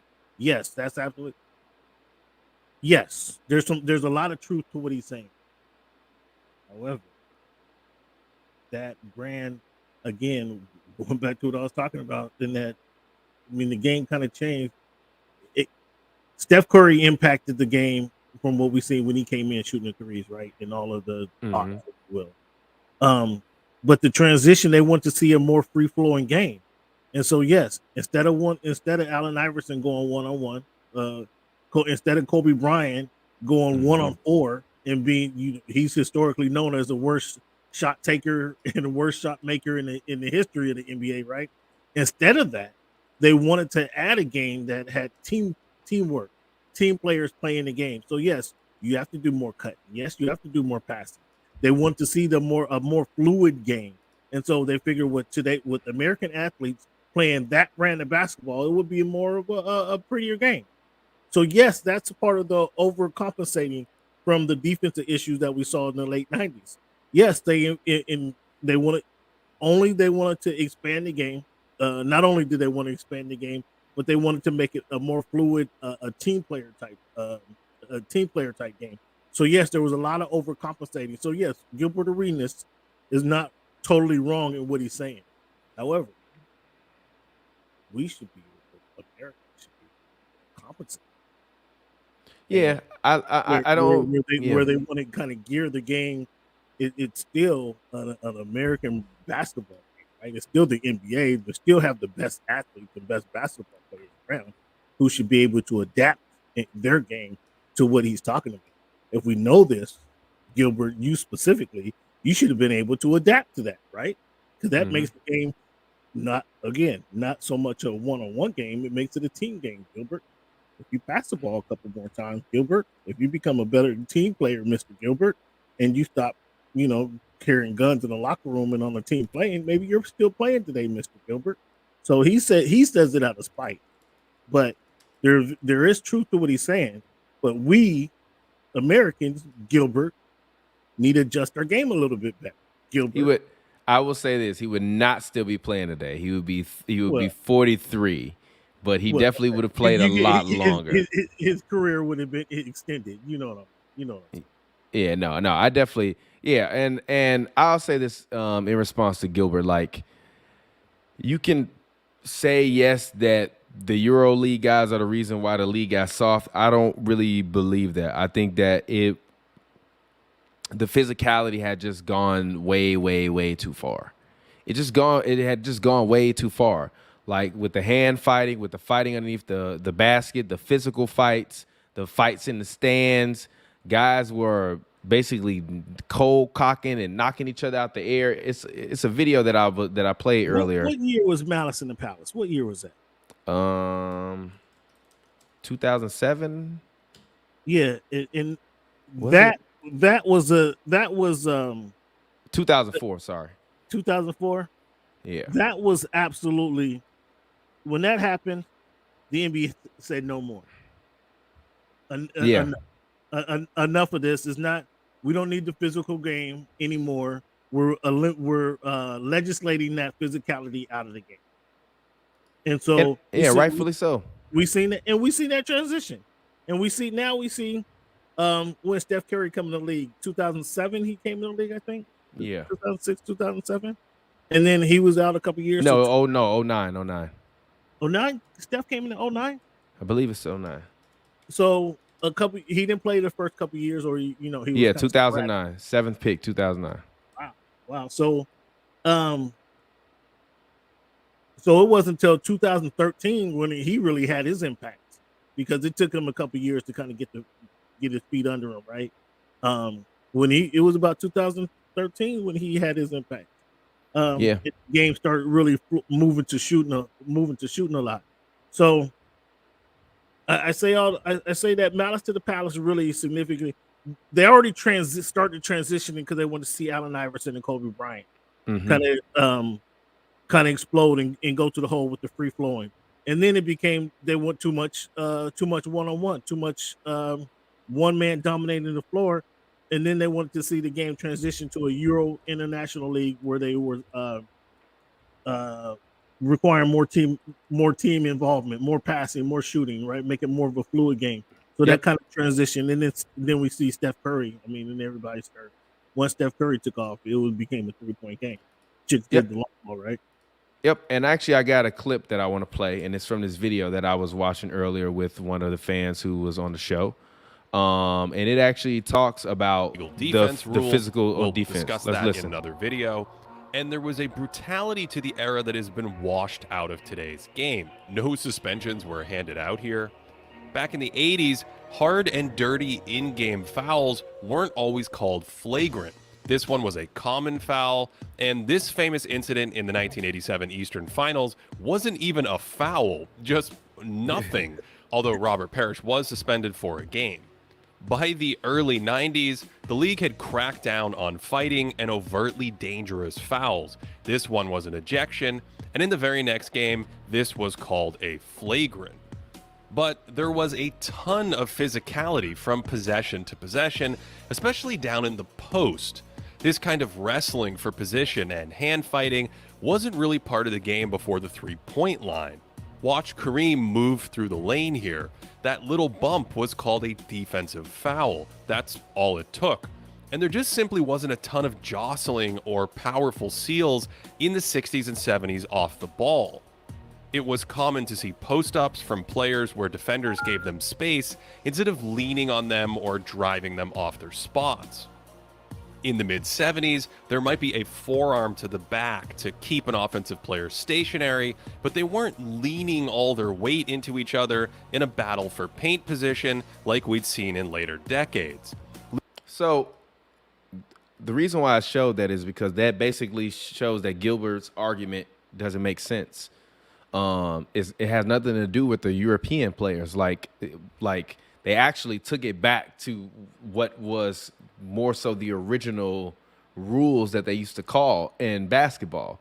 They let it go and let it get really loose between the 80s and the 2000 and the year 2000. And then they reined it back into what it was. But if you look at this video, it clearly shows and breaks down that the game in the 50s, 60s, and 70s was not a supremely physical game because they called fouls on every little thing. So this argument that like, oh, the European guys came in and they made the game softer, and it's no, they didn't. They just started calling the game the way that they used to call it because they let it go way too far. And you can even see like that Robert Parrish foul. Like, how did he not get kicked out the game? Like he got suspended, but he didn't even get. It wasn't even a flagrant foul. There was literally 3 punches he threw. Kurt Rambis, when Kurt Rambis he didn't get ejected for that. That was just like a regular foul. Yeah. So no. I think I just think that's a lazy and an uninformed argument from Gilbert. And I get it that like guys that played in that era have like a certain nostalgia for that era because like that was the good old days back when the boys used to get real rough and we we used to be on the gridiron, like that kind of thing. But at the end of the day, the league was not always like that. It let it get to that point because the popularity was rising. So obviously you don't want to watch a basketball game as Larry Bird and Magic Johnson are being on TV for the first time with a bunch of ticky-tack foul calls. It got to that point because those in the 90s, that's how that's how Detroit beat Chicago. Yeah, so like that's the way we gotta be. That's the way we gotta play to beat Jordan. Then you saw the Knicks toughen up, and then on their second three-peat, the Knicks went to that brand of basketball to beat Jordan, and so the league was like, "Look, Jordan is a guy. As much as you guys want to beat him up, we want to see Jordan put points on the board. We want to see AI who came in. We want to see AI put points on the board. We want to see Kobe." Who's a young dude at the time. We want to see Kobe put points on the board. So that's kind of shifted the game. And then we got to the 2004 Malice in the Palace. Yeah. Which, here's a stop to it. We're shutting that down right now. But there is some where I do agree with Gilbert, partially agree with Gilbert, is the point that they did want to expand, make it a more international game. They did want to bring in and make it more appealing to everybody, and not everybody was AI, Kobe, or MJ who could get to the hoop like he could. But if they restricted the rules and allowed more free flowing players to be able to get to the rim, like some of those players, like those guys were able to, then that invites more players into the game. So that's where I think not only did they want to appeal to a broader audience, not just in America, but they want to give some other guys an opportunity to have successful careers, successful games. So there was an adjustment made. So that's why I do agree. I do agree with Gilbert, only because they wanted to expand. They were looking to expand the game, and then coming off, obviously capitalizing off of what the Dream Team did 10 years earlier. They start wanting to do that in the early 2000s. That Malice in the Palace cemented all that tough guy crap that we saw. However, they were overcompensated because we still needed that. I think the game still could have used some of that toughness down low. Yeah, I agree. To your point in that video, though, when there was no 3-point line, and as I was saying, if they delimited 3-point line, would that bring back the low post game? It would, but if you eliminate the 3-point line, the game is not as attractive as it was before. Because even I think now the level of difficulty with the shots are just as exciting to watch as a good dunk. The level of difficulty, and maybe not for us, but for the average NBA fan now, I think it is. I think people still like to see dunks, but like Steph Curry shooting the ball from 40 feet and turning around and looking away from the rim before it goes in is a pretty spectacular thing to see. Like, how the hell did he know that was going to go in? Like, very rarely does he turn around when he shoots the ball and it doesn't go in. It happens probably like 1 out of every 10 times. That within itself is worth watching for the average fan. I think the most impressive thing with fans is if you ever get a chance to go to, you better do it quickly. If you ever get a chance to go see Golden State play, watch Steph Curry off the ball. No, I've seen him play I haven't seen him in San Francisco. I know you have. I'm just saying. Oh yeah, period. Fans in general. If you ever get a chance to go watch Steph Curry play, watch his work, the work he puts in before he shoots the ball, before he gets the ball, before he shoots the ball. It's incredible. Mm-hmm. The heart, and that's when I thought the Warriors, going back to last season after the punch, should have traded Jordan. I agree. However, seeing what Jordan Poole looks like now, though, I'm glad they didn't trade him because Jordan Poole looks awful now. He's the second worst player in the league to me. Well, he just, I mean, he's a bad shot taker on a bad team, so it looks even worse. He also just doesn't have the presence and of fundamentals either. Basketball IQ. Yeah, very low basketball IQ. But I mentioned Draymond to say that the way Draymond knows that he'll be best if he works with Steph Curry, right? He understood that real early. I'll be best if I work with this guy. Yeah. And then them two early, Draymond helped Steph Curry with the screens and the being able to pass on point, the right timing, and put the ball in the right pocket for him. However, the work that Steph Curry puts in before he actually takes a shot, I think is to me most impressive, as impressive as him taking the threes and turning around and walking up court before it goes in. Because if you got players to do that, if you got players to put in that extra work before they take a shot, like that's another level that the game can go. That's another level of making those 3-pointers. But obviously everybody doesn't have the quick trigger like Steph Curry. Everybody doesn't have the fluidity of Steph Curry. But like Klay Thompson, who actually learned from Steph Curry and puts in that extra work. Now he has a quicker trigger than this Steph, but it's just it's not as money as Steph. But he actually puts in the work as well before he takes the 3-pointer. If more players did that brings back the fluidity of the game. That makes the game. I mean, that's a beautiful aspect of the game. So yes, eliminating the 3-pointer in totality ruins what Steph brings to the game. I told you. I feel you. I feel what you're saying on that. However, it was just a concept. I thought it was very. It really made me think about how the game would look. And then when you posted the clip where the guys were playing in the low post. That brings back the presence of the big man. I mean, because if your sound. I think the age of the big man is here. I just think they just don't play in the post no more unless you Nikola Jokic or Joel Embiid. Well, that's the advantage. That's the advantage that those guys have. That's certainly good. Yeah. Hey, before I go, man, tell me what you thought about Wemby, your guy Wemby and Chet, that matchup that they had the other night. Is this compare this on a not a rivalry statue. Obviously, neither one of these guys have done anything, but when you see you have one player, you have a LeBron and Kobe that we never actually saw in a championship forum. Mm-hmm. How did these players match up in your eyes as far as when these two on the court? That's must-see basketball. Yeah, I think that every game that they play against each other should be on national TV. I think this is the new Shaq versus Tim Duncan battle that you get, or the new Shaq versus Hakeem battle that you get. I think that Wemby has made it very clear and abundant that he is light years ahead of Chet. But I think Chet, and I said this on one of my shows, I think Chet has the potential to be as good as Kevin Garnett. But I think Wemby has the potential to be a top 5 basketball player ever.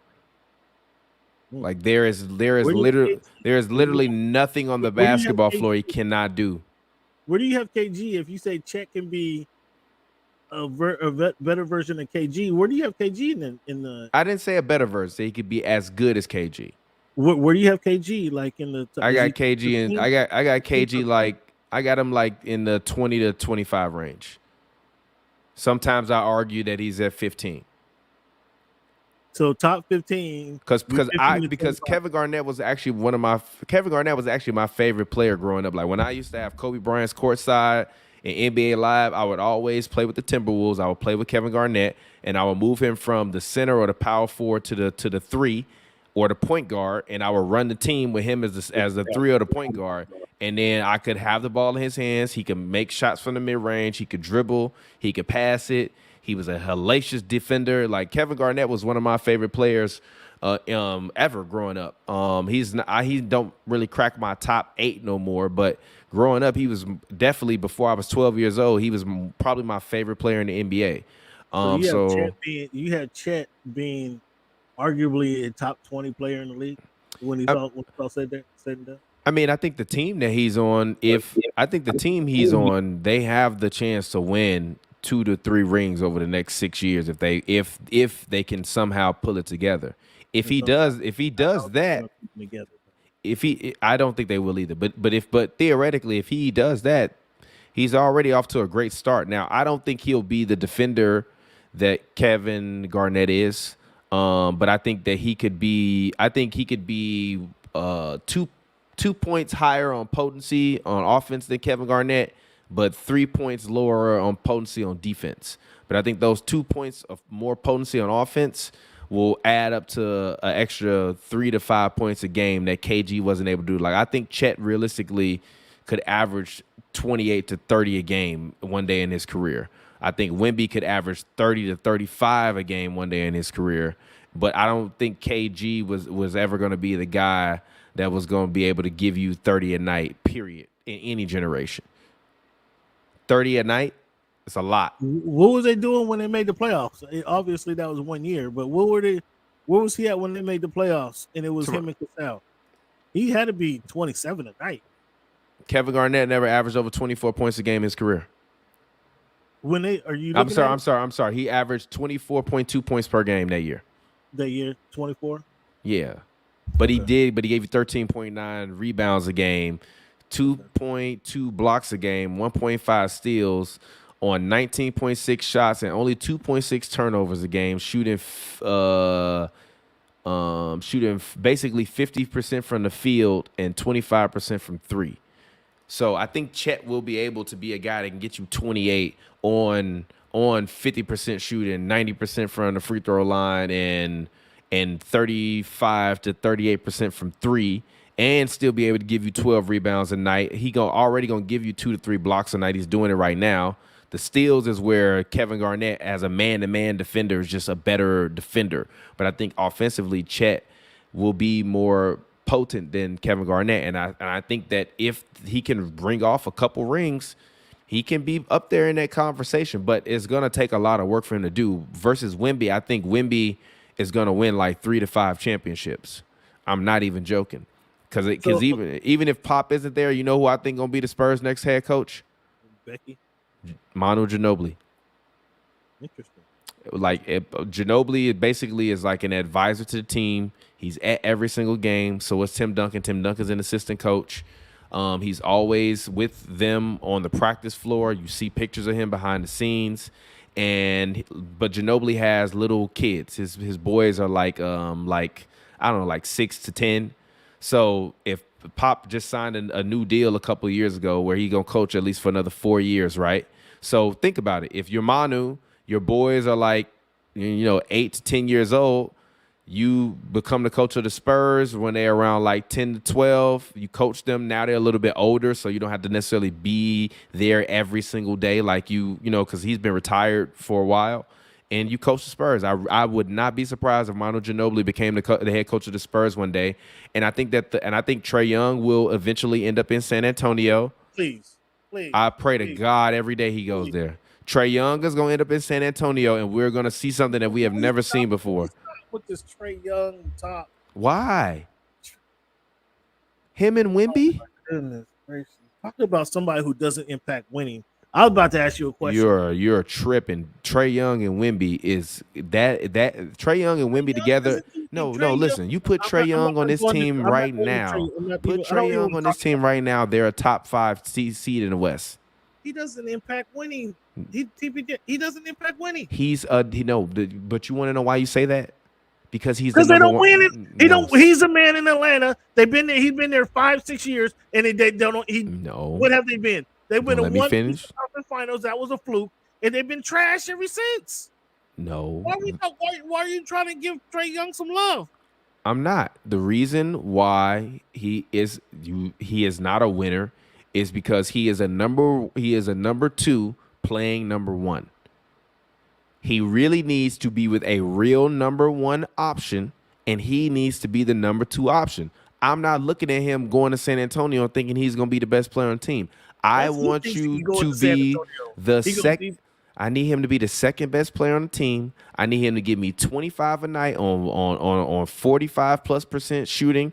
I need 35+% shooting from 3. I need 10 assists a night, at least 6 a night to Wemby, and that is good enough for me. I don't need no.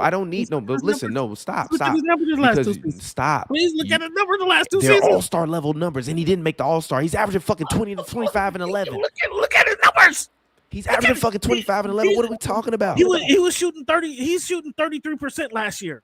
He was shooting 33% last year. As the number 1 option. Give him a number 1 option and let him be the number 2 option.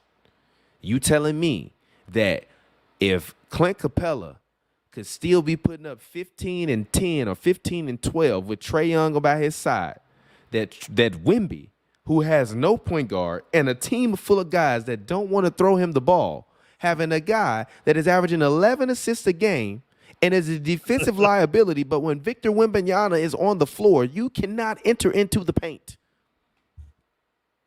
So even the defensive liability that Trae Young is. Everybody on San Antonio playing like they playing for a contract. They're playing like they playing for a new deal. They're playing like they're in the summer league playing for. I actually disagree with that. I think they're not, because if you was playing for a contract, you would say, I need to make him successful. No. That's not what they're thinking. I feel you. Give the ball to the big guy. Let me make him look good. Again, a la what Draymond was doing for Steph. Let me help that guy out. Let me make sure he don't want to play without. No, but they're looking. I think everybody but Vassell. And I'm kind of disappointed in Keontae Johnson, who was that played in the Olympic, who went to the Olympic team. Kind of disappointed in him. I thought he was. Oh yeah, Keldon Johnson. Keldon, excuse me. But a lot of those guys, yes, are playing like they don't want to get him the ball for whatever reason. I don't know. They don't like French man. They don't like his sister. His sister didn't give him no play. I don't know what the deal is, but nobody wants to be friends with Wemby. It appears on that team. I don't know, man. I hear you. You make a valid point. If Trae's a number 1, he's a number 2 playing like the number 1. That might have something to do with it. That he's not the first guy I'm going to. No, he is easily. He wouldn't be the first guy I'm going to. No, there's no other option in the league other than Trae Young. I mean, because he's probably the most available guy. No, because he's the best fit for that team. You don't need a defensive point guard. You don't need a scoring point guard. You need a playmaking point guard that can shoot. And, can you imagine a pick and pop with Trae Young and Victor Wembanyama? How you defend? And this is the crazy part. You could just, if you pop, we're going to call it PNP. What's that? Oh, that's a double option. They can choose if they want to pick and roll or pick and pop. Wemby really choose if he want to roll or if he want to pop. So let me ask you this. We'll get back to the trade if you really want to talk about it. But let me ask you this. No, I'm just saying, Wemby needs a guy like that in order for him to get to the championships that I think that he will be able to win. But him and Chet, they're not even on the same planet. They're not in the same universe. Wemby is an alien from outer space. And if he stays healthy, he will literally go down as the 5th or better greatest basketball player to ever play. And I honestly think he got a chance to finish his career And people regard him as a better player than they regard LeBron James, because Wemby is a guy that could realistically win 5 MVPs and 5 Defensive Player of the Year awards. He's a guy that could realistically average 4 blocks a game while averaging 30 points a game. He's a guy that can realistically give you 4 blocks a game, 1.5 steals a game, 30 points a game, 15 rebounds a game, and 5 assists a game. We've never seen anything like that other than Wilt Chamberlain, and Wilt Chamberlain couldn't shoot free throws and he couldn't shoot, period. This kid, did you see that Wemby step back 3 over Kyle Anderson where he was dribbling on the post, step back, shot a fadeaway, didn't even look at the ball go in the rim and ran down the court? He just made 20. So to me, the conversation between them two, it's not one. It's only a conversation because Chet didn't play last year. If he would have played last year, we wouldn't even be talking about this right now. But now that we are here, the NBA does need to lean into it. I got one topic that I want to talk to you about really quickly. Hold on. What you want to talk about? Let me ask this question. As good as it all that you espoused over Victor Wembanyama, about all the potential that he has. We understand that he's not there today. We get it. However, the season that he's having, as good as the promise that we're showing, this might be blasphemous. I don't even feel right. I don't even feel right saying this. No, you said it now. You started. I don't even feel right saying this. You know the rule. You start to take, finish to take. Start to take, finish to take. Don't. How is his team? Won 12 games with Pop coaching the team? Because they're losing games on purpose. Oh, you think they're tanking on purpose? Yeah, like who are they taking for? No, listen. Don't let me finish. Go ahead. I've obviously, because I like Wemby, I'm very entrenched in Spurs Twitter, and just listen to them talk. And basically, the Spurs have a bunch of draft picks over the next 3 years, basically, that'll be essentially good draft capital. I think even in the upcoming draft. Hold on, let me see. Hold on, wait a minute. So this is a plan to acquire.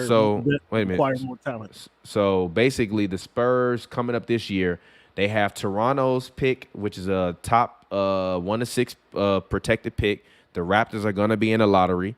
So the Raptors will be in the lottery. So they'll have at least a 16th pick. They have their own first round pick this year.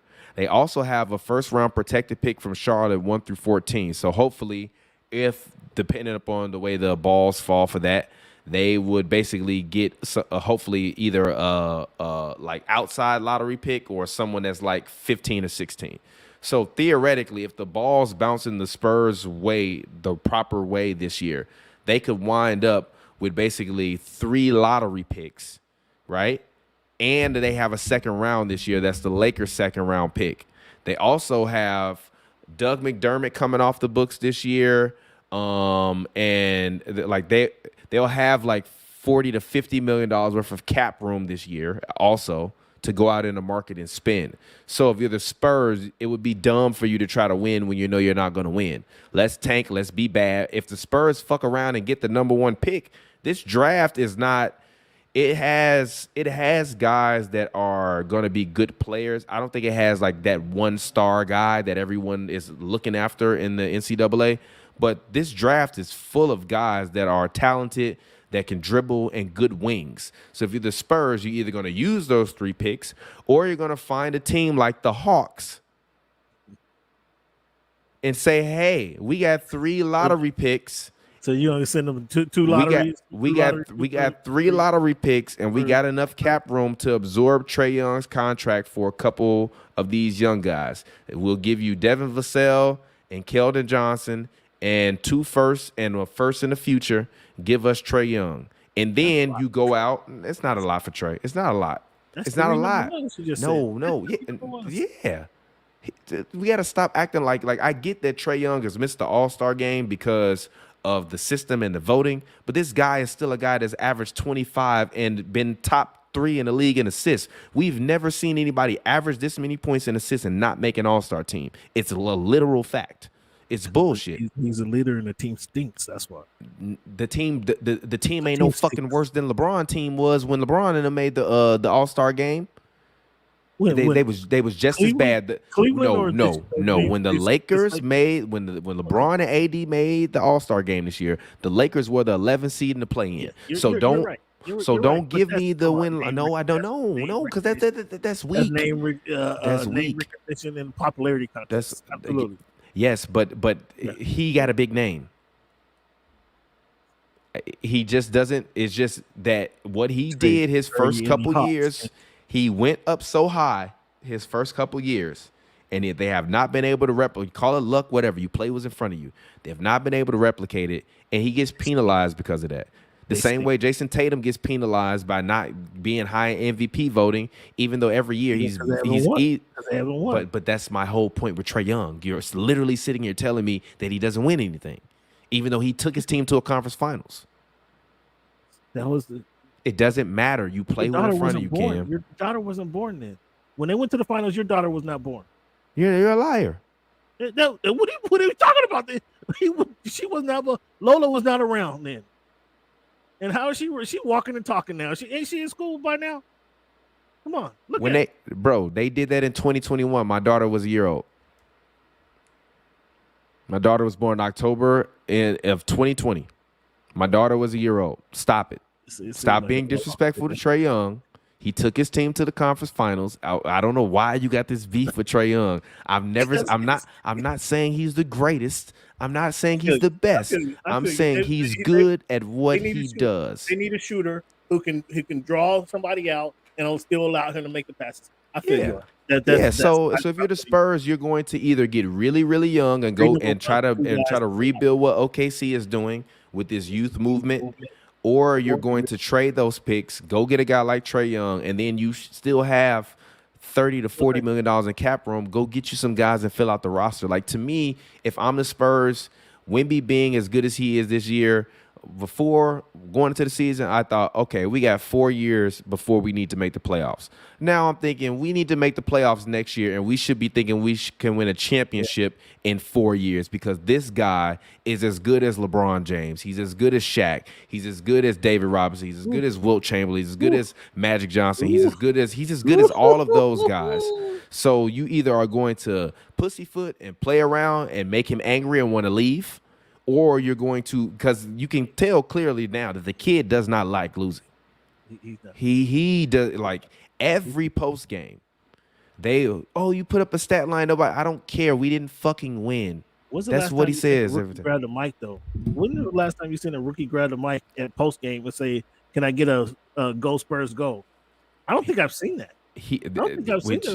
Which is even more reason, as if I'm the San Antonio Spurs, you got to lean into this kid, build a roster around this kid, and don't think that, and don't take it for granted. Because the other thing about it is, he's a freak of nature.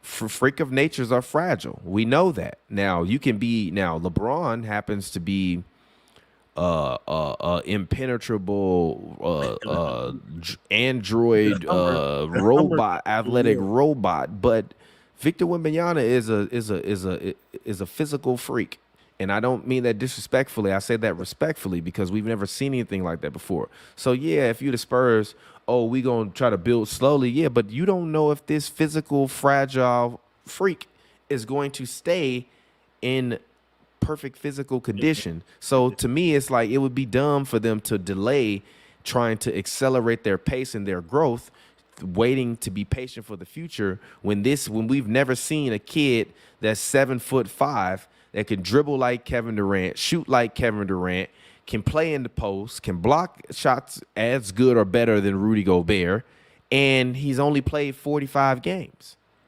Yeah, I hate bringing up the I word, and I'm not going to bring it up here, but it's amazing. What's the I word? It's amazing that the kid hasn't had a twisted ankle, a sprained elbow, a broken finger. I'm happy for all that. So, but I think ergonomically his game doesn't, like, a lot of big guys, their game is the reason why they get hurt. Even like KD, you always see Kevin Durant on the floor. I very rarely see Victor Wembanyama. Even Embiid, you always see Embiid falling on the ground or hitting the ground. I never see this kid on the ground. he does a great job ergonomically of like making sure that his limbs and his body is within himself, so he doesn't lead himself to injury like a lot of guys who try to flail. That's also, I think, the benefit of him playing in that French league is like he's used to rugged defense and tough competition because he's a million times better than those guys. So of course they're gonna try to be physical with him and rough him up, but for him coming to this league, it's like, yeah, y'all physical, but like for me, it's more about the stamina than it is about the physicality. I need to just make sure I stay within myself and play my game rather than trying to become an NBA player.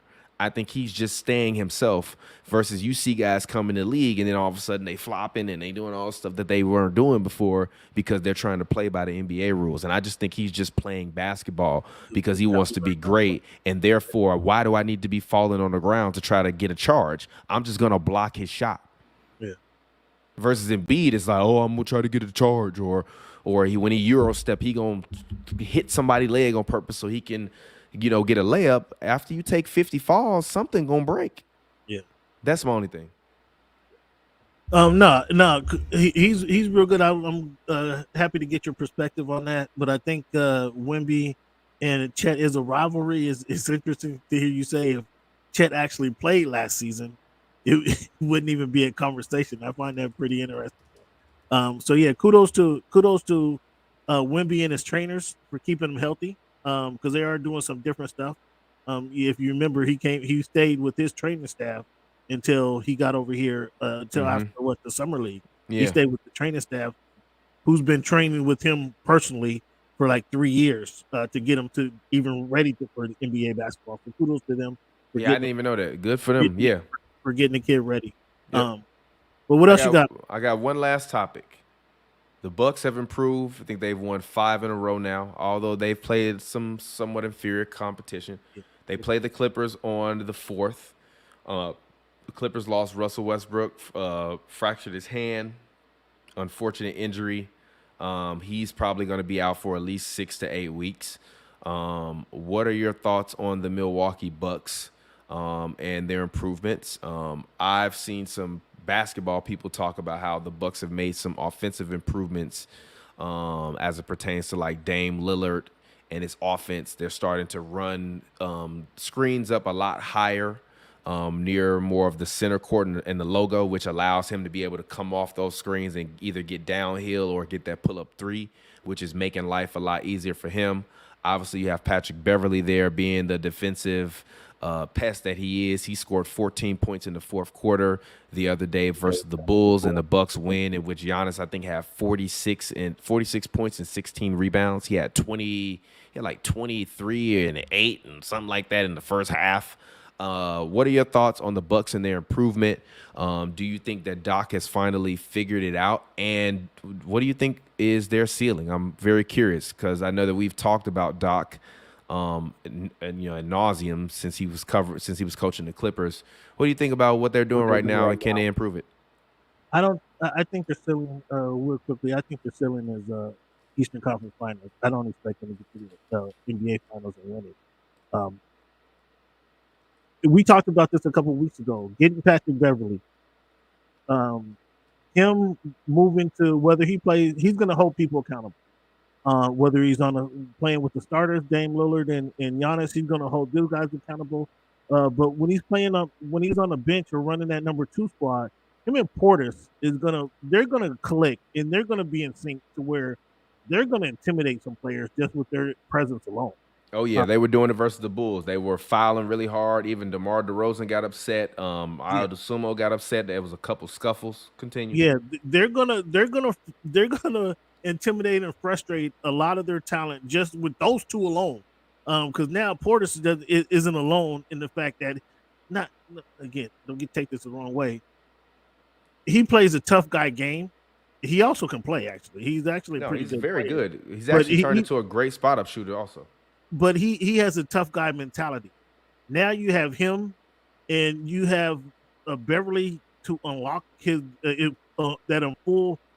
unlock that full tough guy mentality out of him, bring it out of him. They're gonna that second team is really gonna help Giannis and Dame do their thing.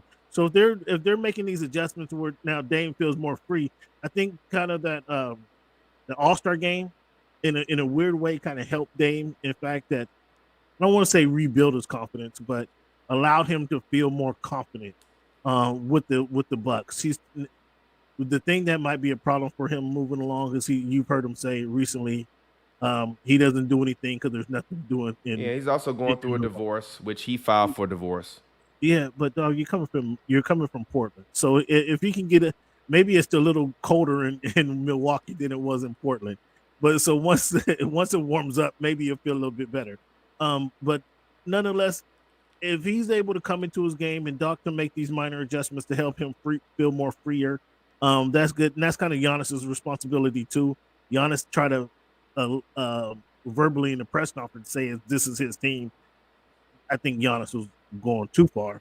But if Giannis can make him feel more comfortable on the floor, on the court, and help them build up that confidence to show him that I can play off you just as well as you need to play off me, that'll make the team better. So they're still trying to figure that out. But they're still number 4 in the East, man. The Eastern Conference isn't that challenging.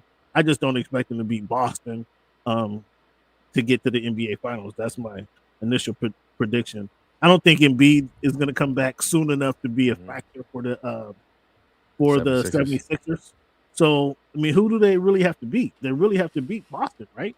Miami too. It's some about them. It's some about them boys down in Miami. Every when it's game time, they show up when it comes time for April. For me personally, I'm actually impressed with what I've seen from the Bucks. Kind of coming out of the All-Star game, and to me, most of it is just effort. I think a lot of what you saw with Adrian Griffin was what you see with Darvin Ham, where he's trying to rile the guys up and be that kind of guy that is the players coach guy that can get loud or have, or like command his respect or like, this is what I want to do. And I've seen reports that LeBron will change plays that Darvin Ham drew up, leaving the huddle like, nah, fuck that, and do something completely different. So when I look at the Milwaukee Bucks, I think, Doc brings that presence that you need. But also what I think that they were really missing was a passion leader. Bobby Portis is a physicality leader, but he's not a passion leader. And when I say a passion leader, I mean a passion leader as in like, all right, I got to stop. All right, cool. Let's get another one. You got to stop. Oh, okay, cool. Let's go. Oh, Giannis, yo, hey, like that kind of thing. And I think that they were missing that kind of voice before. I think a lot of people don't really take into account what it is that Patrick Beverley is able to do. And I think that what he does is really bring the team together. And a lot of people forget Pat Bev was averaging 30 points a game when he was in high school. So he's not a guy that never was able to put the ball in the bucket. He's just, developed his own specialty in the league as a defender and a shit talker. And the Bucks didn't have that energy. And I think now for the first time, probably since they won a championship, they have someone in the locker room that is not afraid to get in anybody's face and call them out in regards to their effort, more so than it is like, oh, you had a bad game. It's like, oh, you had a bad game, but you wasn't even rebounding, or you didn't go over that screen hard enough. Dame, you need to go over that, like, Dame, you should hit that screen harder. Someone like Draymond, when you see Draymond during, the mic'd up sessions where he's pulling the young guys to the side and like, yo, you should have iced, or you should have hedged that a little bit harder. Or you see Jalen Brunson going to the middle of the floor, take 2 steps up because we behind you in the lane. He not going to drive. He going to, like, that kind of thing. That's what they didn't really have before.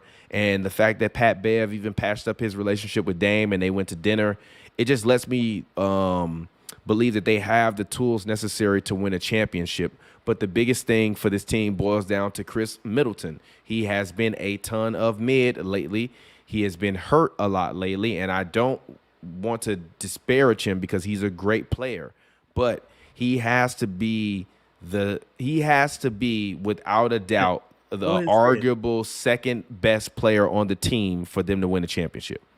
Now, he hasn't been that since they won the championship. Exactly. And that's my problem, because what he allows for them to do is to get easy buckets when he's on. Now, he takes a lot of mid-range shots and things of that sort, but what makes him special is his ability to get easy buckets, whether it's catch and shoot, coming off a pick and roll in the mid-range, just a wide open mid-range shot, or a two-man game that he can run with Giannis or with Brook. That's what he was really effective in the finals and in the playoffs, running a two-man game with Giannis. But ever since his knee got messed up, he hasn't really been the same player. He hasn't had the level of movement that he needs to, and his shot hasn't been as fluid. His points are down, rebounds are down, assists are down. So for me, the biggest X factor on his team is Chris Middleton. Because unlike a Tobias Harris, where I don't really have faith in him in big games versus big teams, I've seen Chris Middleton, when Giannis fell out the sky, go out there and play, with all his heart against the Heat. And I've seen him, even when Giannis got hurt versus the Hawks that year, go out there and win playoff games as the number one guy. But they need him to do his job. And if he's not going to be there to fulfill that role, then that means guys like Pat Connaughton and Jay Crowder have to fulfill that role. And they just aren't that good. So it's my opinion on that. Yeah, Beauchamp hasn't turned that corner like we expect him to do. I expect him to take a big step this year, and he just hasn't. Yeah, he hasn't taken that leap. So yeah, Portis, I mean, you can't expect him to fill that role. And yes, you're right. They haven't had that guy to put up buckets outside of Giannis, and now they got Dame. If you're saying you want Middleton to be the second guy, I'm not. No. I'm not saying. I say I want him to be arguably the second best player on the team. Because if he's arguably the second best player on the team, you actually got a real juggernaut. Like, even looking at his numbers, right? He is averaging literally like 5 points less a game than he did when they won a championship. Yeah, that's not going to get it done. These numbers are not going to win. Like, he needs to be the 20-point per game scorer that he was when he was an All-Star. If he's not going to be able to do that, they're not going to win a championship. Because the one thing that I can say about the Celtics is they don't just go too deep. They go like 10 deep. Yeah, they're 9 or 10 deep. But 1 through 5 is crazy. But it's only crazy because KP is playing like he could be the second best player on the team. He's not, but he's playing up to that level. So therefore, Jaylen Brown and Jason Tatum can just operate at their max capacity at their current level. Dame and Giannis, I don't believe, will be able to operate at their maximum capacity with him scoring 15 a game, because then that just relegates him to being another guy versus him being a guy that can be a game changer. And during that championship run, Chris Middleton was a game changer.